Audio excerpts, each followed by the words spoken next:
Hello, Steve Arts 89. Well, I am continuing on with my David Lynch marathon. It's taking forever. I'm procrastinating. It is 5:48 in the morning in Australia, and I'm still yet to watch Wild at Heart, which I was supposed to watch at like 8 p.m. And that's how it's gone with all of his films. I've managed to procrastinate till the end of the night, and I'm basically doing one a day when I was planning to do them all in pretty much 2 days. Okay, so Wild at Heart, I mean, it's weird. I had the trailer for Wild at Heart on one of the videos I owned when I was a kid, so I've seen it a million times. I didn't see the film until I was in film school, and I was sort of obliged to watch the rest of his films. I'd seen Elephant Man as a child, and I loved Twin Peaks, and I went back and I watched the other films. Now, Wild at Heart, it didn't appeal to me. I didn't really like it the first time I saw it. I'm not quite sure what it was. I think I just wasn't that interested in this romance between these two characters. I don't quite understand why. I think because these two are they're like these extreme archetypes, and they're not really real, but at the same time they're so real that you feel them. It's a weird sort of thing, and I don't know why. I just seem a bit more appreciative of them now than before. I'm not quite sure what it was, but I knew I had to give them a second chance. I bought the DVD a few years ago and didn't buy it, and I finally watched it again, and the special features as well. There was a decent 29-minute documentary and probably another 20 or 30 minutes of little segments talking about elements of the episode, the movie. And the story's fairly simple. It's sort of a bit of a Romeo and Juliet story that ends with a happy ending. These two crazy kids, Sailor and Lula, they are together. The mother does not want them to be together. She just will not allow it. And she hires someone to try and kill him on the steps of some big, looks like they're like going to the theatre or something. That's sort of the opening scene, and he beats this man to death, which I know he just tried to kill him, but after George Floyd, I cannot see a black man being beaten to death by a white man and not have race come into it in my head. But I know that had nothing to do with it. He was just trying to kill him. He was defending himself, but then at the same time he goes too far and kills him brutally, and I'm like, was race a part of that? If it had been a white man that attacked him, would he have reacted in the same way? There's other violence in the film, but this is probably the worst. So he goes to jail for 22 months and something, and then he gets out and they get together, and of course the mother is against it, and she is extreme, and they basically run away and they go on this road trip, sort of being pursued by the mother, and she's sending people, and like a lot of David Lynch films, it's just things just happen and you're not quite sure where the connections are. And I think that because for me the other issue I had was the motivation of the mother. She just seemed to be this over the top caricature of the just this evil woman, and there's even elements of the Wicked Witch. You literally see her portrayed as a Wicked Witch, although I wish they'd done the green face. They don't do the green face. She's on the broom, she's got the hat, she's got but she's got her hair and her natural colouring and everything. But and you see literally she's watching them at one point through a crystal ball and waving her hand with the long nails over it, and it's fun because I'm a huge Wizard of Oz fan. So, obviously none of that escaped me, but at the same time, it's a bit out there.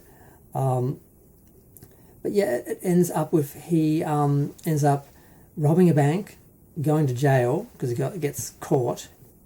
Luckily, he just gets caught because he was supposed to be killed. Really, it was part of the whole scenario was he was supposed to be killed, but it just didn't happen that way. And he goes to jail for 6 years. And when he comes out, he leaves Lula for no reason. It doesn't make any sense. And then he gets beaten up by a group of thugs who are all pretty hot. And he sees an angel in the form of Cheryl Lee as Glinda the Good Witch. Is it of the North? I can't remember which one. Damn. Which is pretty amazing. Honestly, I forgot Cheryl Lee was in it. I forgot she played this role, and I don't think I really realised in a way that she did when I saw it on video, because I was watching it on a little screen this big, and there's really only one shot where you can see that it's actually her in her face. But then he realises that he's meant to be with Lula, and he runs to be with her. He runs over a bunch of cars, literally, and they get together and they kiss, and he sings "Love Me Tender" to her, and that's the end of the film. It's like a happy ending. It's just extreme and over the top, and it's interesting. The more you know about it, the more interesting it becomes. It's still, because I have this issue of Lynch's work where there was a point where he was creating from something, and there was something to find, and there were reasons behind things, and then he gets to a point where it's all just for the sake of being a David Lynch joint. So this still had it, and sort of seeing some of those was interesting in the making of stuff. Like I didn't even know Cheryl Ladd was Laura Dern's mother, and the way that she saw this character and sort of created it with David Lynch, and that he was really open to that, and he was really happy with all these things she'd bring to the table and how extreme she is and over the top. And basically she had her husband killed by this guy. They cover him in petrol and light him on fire, and he runs through the house and burns the house down. And when Lola tells the story of how her dad doused himself in petrol and killed himself, it's kind of hard to believe, and you do find out that's not what happened, and then you do find out that Sailor actually saw this. Now, and I'm like, did the mother know he saw that? Is that why she can't allow them to be together? But they are, so he could have already told. I don't really understand her motivations, her hatred.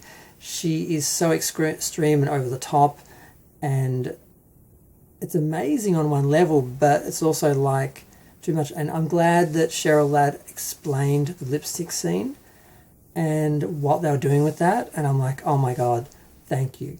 And the explanation for that is that there are all these ads for lipstick and things, and it was all like, you need this to be beautiful, you need this to be beautiful, and she was with the lipstick like I would like die for beauty. What more do I have to do to be beautiful? If I do this, if I smear this all over my face, will I be beautiful? If I cover my whole face, if I cover my whole body, will I be beautiful? Like, I'm like, wow, I love that there's something there, and some of other Lynch's work that this is nothing like that. So I've got a bit of a bug in my bonnet about a couple of Lynch joints that came later on, but we're still in the good Lynch in Wild at Heart at this point. I didn't like it back in the day, but when I'm watching it, I can see all the interesting ways that it works, all the interesting directions it goes in now. Some of the other actors, Harry Dean Stanton is fun in this. William Dafoe is terrifying on some levels, but kind of funny and weirdly kind of hot in a way. It's really disturbing. And it's interesting to see the I was going to call it the head scene, but it's nothing to do with oral sex. The toilet scene, but it's nothing to do with a toilet either. You know the scene I'm talking about. That didn't start off like that, and that threat and that terror and that violation, all that was something they came up with on the day and stuff like that. And it is interesting to see how these things come together and how they work, and there's something to the intuitiveness of that, because it all does seem to be real. It's not sort of artificial. So the film does work. It's interesting, and there's elements that, of course, are extreme, like the fire and the lighting of the cigarettes and the music. And there are elements of Nicolas Cage's performance where he seems like he's doing a bad Elvis impersonation at times, and he seems like a joke and a caricature of himself, or I don't know, just elements that didn't work for me, and for some reason I found a way to be comfortable with them this time, and I kind of enjoyed the film a bit, not a lot. It wasn't a slog, but it was sort of like, I'm watching this because I need to know it, because I watched it once back in the day on video on a TV screen like 20 years ago, and I need to watch it again because I don't remember it. So, and I feel like I just owe Lynch that, and I want to be able to speak intelligently about it without just going from a memory from 20 years ago.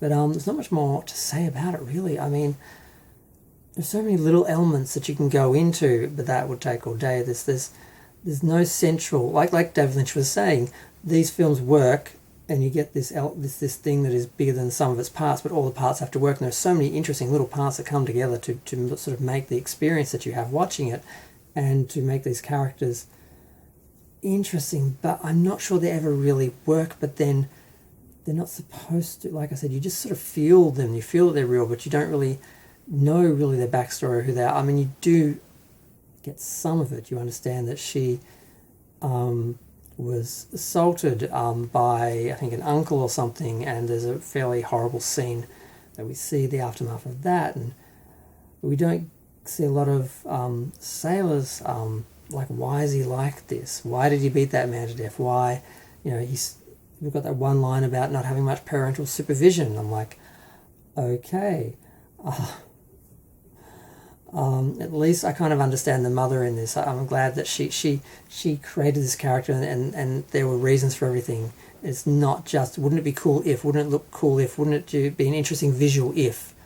There's a real demented character in there that she created, and I love that.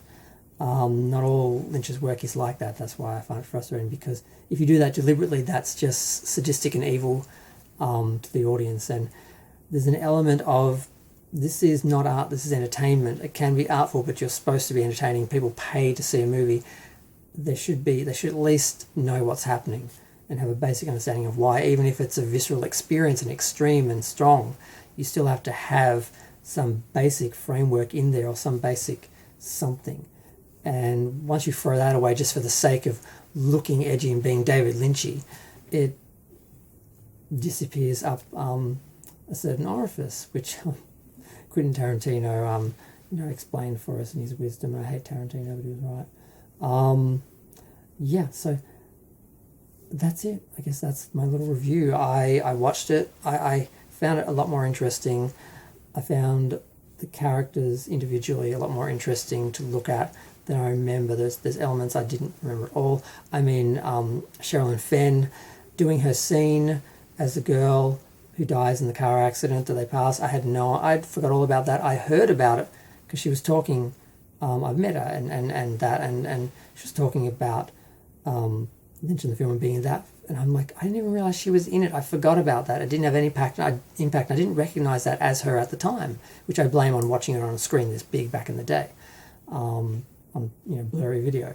But and Cheryl Lee again, playing Glinda, which I didn't realize she played her as well. So there are a lot of little things in there I didn't get, and I didn't realize how many references there were to the Wizard of Oz in it, and they do mention that in one of the features in that, and that was interesting. I mean, the Elvis thing, I don't quite get these people who mimic people like Elvis and Marilyn Monroe, and then make that part of their identity when it's really someone else. And having someone play that sort of character, which it does kind of feel like a parody, or it just, because it's sort of identifiable on one level, and you feel like they're just sort of mimicking someone or something rather than creating their own character. But then that character is relating to that character and being that. So it's interesting. There's enough there to excavate and look in and be interested by. And it's not entirely satisfying because you don't always know what's happening or why, and you have to look and search, but you do find these little nuggets and these interesting things sometimes. So I think for me, this is where good David Lynch ends. I don't remember having any good memories of not Mulholland Drive. God, what's the other one? I've got to watch two more. Mulholland Drive and there's two more Lynch films. I don't like either of them.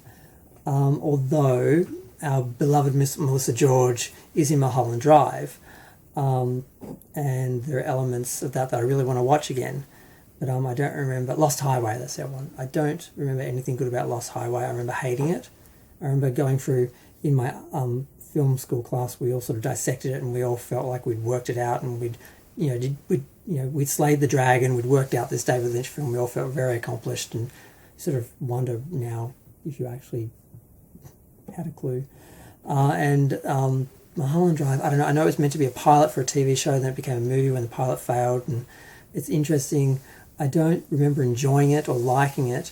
I remember being frustrated by it and really only appreciating the fact that I got to see Melissa George doing something other than the character that she had on Summer Bay, because I thought she could do more, and she eventually did, but that was sort of the first thing she did. But I'm going to go. Feel free to share, like, comment, subscribe. Let me know what you think of Wild at Heart and what I think of Wild at Heart.